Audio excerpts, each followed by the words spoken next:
കേരളത്തിലെ 3 മണ്ഡലങ്ങളിൽ ഒരു ലോക്സഭാ തെരഞ്ഞെടുപ്പിലും 2 നിയമസഭാ തെരഞ്ഞെടുപ്പിലും ഉപതെരഞ്ഞെടുപ്പ് നടക്കുന്നതോടൊപ്പം തന്നെ മഹാരാഷ്ട്രയിലും ജാർഖണ്ഡിലും നിയമസഭാ തെരഞ്ഞെടുപ്പ് നടക്കുകയാണ്.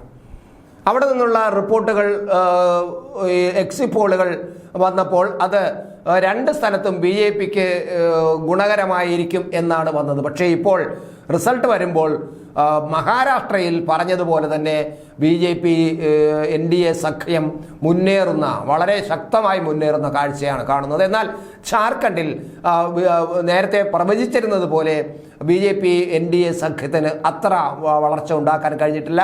അവിടെ ഇന്ത്യ സഖ്യം വളരെ മുന്നിൽ പോകുന്നുണ്ട്. പക്ഷേ മുന്നിൽ പോകണമെങ്കിൽ പോലും പിന്നെ NDA സഖ്യവും ഇന്ത്യ സഖ്യവും തമ്മിൽ വളരെ അടുത്തടുത്തുള്ള സീറ്റുകളാണ്. അതായത് അതിൽ BJPക്ക് 31 സീറ്റും അതുപോലെ ഇന്ത്യ സഖ്യത്തിന് 46 സീറ്റുകളുമാണ് അവിടെ മുന്നേറാൻ കഴിഞ്ഞിരിക്കുന്നത്. അപ്പോൾ ഏകദേശം 10-15 സീറ്റിലധികം മുന്നിൽ ആണ് അവിടെ ഇന്ത്യ സഖ്യം, ജാർഖണ്ഡ് മുക്തി മോർച്ചയുടെ നേതൃത്വത്തിലുള്ള ഇന്ത്യ സഖ്യം എന്നത് നമ്മൾ കാണേണ്ടതുണ്ട്. എന്നാൽ മഹാരാഷ്ട്രയിൽ അതല്ല സംഭവിച്ചിരിക്കുന്നത്. മഹാരാഷ്ട്രയിൽ BJPയും ഷിൻഡെ ശിവസേന സഖ്യവും തമ്മിലുള്ള അവരുടെ മഹായുക്തി എന്ന് പറയുന്ന മുന്നണി വളരെ മുന്നിലാണ് നിൽക്കുന്നത്. അവിടെ 228 സീറ്റുകളാണ് മഹാരാഷ്ട്ര നിയമസഭയിലുള്ളത്. അതിൽ 222 സീറ്റിലും ഇപ്പോൾ വരുന്ന അവസാന കണക്കുകൾ വരുമ്പോൾ 221 സീറ്റിൽ മുന്നിലാണ് നിൽക്കുന്നത് മഹായുക്തി സഖ്യം. എന്നാൽ മഹാവികാസ് അഘാടി എന്ന് പറയുന്ന പവാറിന്റെ പാർട്ടിയും അതുപോലെ ശിവസേനയുടെ ഉദ്ധവ് താക്കറെ പാർട്ടിയും കോൺഗ്രസും എല്ലാം കൂടെ ചേരുന്ന ആ മുന്നണിക്ക് വളരെ കുറഞ്ഞ സീറ്റുകൾ, അതായത് ഒരു 55 സീറ്റോളം മാത്രമേ ലീഡ് നിലനിർത്താൻ കഴിയുന്നുള്ളൂ എന്നാണ്. അവിടെ BJPയുടെ NDA സഖ്യം അതിശക്തമായി മുന്നോട്ട് പോയിരിക്കുകയാണ്. കഴിഞ്ഞ ലോക്സഭാ തെരഞ്ഞെടുപ്പിൽ BJPക്കും NDAക്കും കിട്ടാത്ത തരത്തിലുള്ള വിജയമാണ് ഇപ്പോൾ മഹാരാഷ്ട്ര നിയമസഭാ തെരഞ്ഞെടുപ്പിൽ ഉണ്ടായിരിക്കുന്നത്. ഇത് നമ്മൾ വിലയിരുത്തുമ്പോൾ കൃത്യമായിട്ടും ഒരു BJP തരംഗം ഇപ്പോഴും ഇന്ത്യയുടെ വടക്കൻ സംസ്ഥാനങ്ങളിലും മിക്കവാറും എല്ലാ പ്രദേശങ്ങളിലും നിലനിൽക്കുന്നു. കേരളം ഒഴിച്ച് എല്ലായിടത്തും നിലനിൽക്കുന്നു എന്ന് തന്നെയാണ്. കാരണം തെക്കൻ കേരളത്തിലെ തെക്കൻ ഇന്ത്യയിലെ ചില സംസ്ഥാനങ്ങളിൽ, തമിഴ്നാട്ടിലും അതുപോലെ ആന്ധ്രാപ്രദേശിലും ഇപ്പോൾ BJPയുടെ സഖ്യമാണ് നിൽക്കുന്നത്.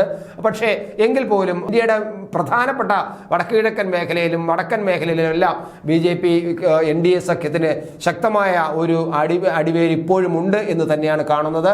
എന്തായാലും NCP എന്ന് പറയുന്നത് പാർട്ടി ഏതാണെന്നും ശിവസേന എന്നത് ഏത് പാർട്ടിയാണെന്നും ഈ തെരഞ്ഞെടുപ്പോടുകൂടി ഉറപ്പിക്കുകയാണ്. NCP എന്നത് ശരത് പവാറിൻ്റെ പാർട്ടിയല്ല, അജിത് പവാറിൻ്റെ പാർട്ടിയാണ് NCP എന്ന് ഈ തെരഞ്ഞെടുപ്പോടുകൂടി, മഹാരാഷ്ട്ര തെരഞ്ഞെടുപ്പോടുകൂടി ഉറപ്പിച്ചിരിക്കുകയാണ്. NCPക്ക് ശരത് പവാർ തന്നെ ഉണ്ടാക്കിയ NCP ശരത് പവാറിൻ്റെ കയ്യിൽ നിന്നും പോയി എന്നാണ് കാണുന്നത്. മഹാരാഷ്ട്രയിലെ കോൺഗ്രസിൻ്റെ വ്യക്തമായ സുപ്രിയ ഗ്രനേറ്റ് എന്ന് പറയുന്ന ആൾ അവരിപ്പോൾ ഇതിനെ അംഗീകരിച്ചിട്ടുണ്ട്. ഈ തെരഞ്ഞെടുപ്പ് പരാജയം ഞങ്ങൾ അംഗീകരിക്കുന്നു. ഈ തെരഞ്ഞെടുപ്പ് തീർച്ചയായിട്ടും ഞങ്ങൾക്കെതിരായിട്ടുള്ള, ഇന്ത്യ സഖ്യത്തിനെതിരായിട്ടുള്ള ജനവിധിയാണ് അംഗീകരിക്കുന്നതാണ്. പക്ഷേ ഉദ്ധവ് താക്കറെയുടെ നേതൃത്വത്തിലുള്ള ശിവസേനയുടെ വക്താവ് ഒരിക്കലും അത് അംഗീകരിക്കാൻ തയ്യാറല്ല. അത് ശിവസേനയുടെ ഉദ്ധവ് താക്കറെയുടെ സഞ്ജയ് റാവത്ത് ഒരിക്കലും അത് ഈ തെരഞ്ഞെടുപ്പിനെ പരാജയത്തെ അംഗീകരിക്കുന്നില്ല എന്ന് പറയുന്നുണ്ട്. പക്ഷേ എങ്കിൽ പോലും മഹാരാഷ്ട്രയിൽ കൃത്യമായിട്ട് അടിവെച്ചടിവെച്ച് NDA സഖ്യം മുന്നേറുന്ന കാഴ്ചയാണ് കാണുന്നത്. അത് ഇന്ത്യൻ രാഷ്ട്രീയത്തിൽ ഇനി വരാൻ പോകുന്ന ചില ചലനങ്ങൾ, പ്രത്യേകിച്ച് ഇന്ത്യ മുന്നണിയിൽ NCP ഇനി ഉറച്ചു നിൽക്കുമോ, ഉദ്ധവ് താക്കറെ ഉറച്ചു നിൽക്കുമോ, അവർക്ക് ചാഞ്ചാട്ടം ഉണ്ടാകുമോ എന്നതൊക്കെ പരിശോധിക്കേണ്ടതാണ്. കഴിഞ്ഞ പ്രാവശ്യം ഈ ശിവസേനയിലെ ഉദ്ധവ് താക്കറെയും BJP എല്ലാം കൂടെ ഒരുമിച്ച് ചേർന്നുകൊണ്ടാണ്, ഒറ്റ മുന്നണി ആയിക്കൊണ്ടാണ് കഴിഞ്ഞ മഹാരാഷ്ട്ര നിയമസഭാ തെരഞ്ഞെടുപ്പിൽ മത്സരിച്ചതും. നിയമസഭാ തെരഞ്ഞെടുപ്പ് കഴിഞ്ഞപ്പോഴേക്കും ഈ NDA സഖ്യത്തിൽ നിന്നും ചാടി പുറത്തു വന്നിട്ടാണ് ഈ ഉദ്ധവ് താക്കറയുടെ ശിവസേന കോൺഗ്രസിനോടൊപ്പം ചേർന്ന് അവിടെ ഭരണം കൊണ്ടുവന്നതും.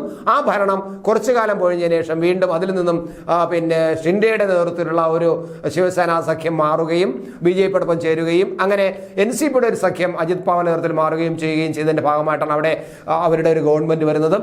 അങ്ങനെ കഴിഞ്ഞ നിയമസഭാ തെരഞ്ഞെടുപ്പ് കഴിഞ്ഞതിന് ശേഷം ചില രാഷ്ട്രീയ ചലനങ്ങളും രാഷ്ട്രീയ സമവാക്യങ്ങളും മാറി ഇപ്പോഴും അത്തരത്തിൽ മാറാൻ പറ്റാത്ത തരത്തിലുള്ള വിജയമാണ് NDA സഖ്യത്തിന് ഉണ്ടായിരിക്കുന്നത്. പക്ഷേ മാറാൻ പോകുന്നത്, ഒരു രാഷ്ട്രീയ സമവാക്യങ്ങൾ മാറാൻ പോകുന്നത് ഒരുപക്ഷെ ഇനിയുള്ള ഇന്ത്യ സഖ്യത്തിലായിരിക്കും, മഹാരാഷ്ട്രയിൽ ഇന്ത്യ സഖ്യത്തിലായിരിക്കും എന്നാണ് നമ്മൾ വിലയിരുത്തേണ്ടത്.